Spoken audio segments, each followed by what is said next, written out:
In chapter 3 of The Secret, it talks about how to use the secret to get what you want.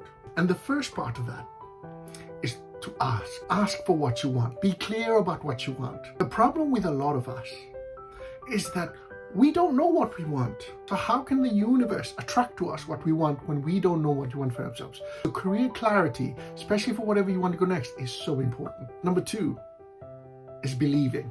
Believing that what you've asked for, you've already received. And he talks about how for a lot of us, believing in something that we can't see yet is hard work, isn't it? Our job is not to figure out the how. And the concepts in the book state that when you believe that you've already received it, the universe makes the right opportunities and the right people appear when you need them.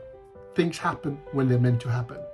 Number 3 talks about receiving. How would you feel if you got that dream job tomorrow? How would you feel if you got the promotion you've always wanted? Act like you already have it and feel it and celebrate and walk and enjoy it. In a world where we're looking at so many complex issues and complex ideas and complex problems, the book's saying is to keep it simple. Be clear about what you want. Believe that you already have it and feel it.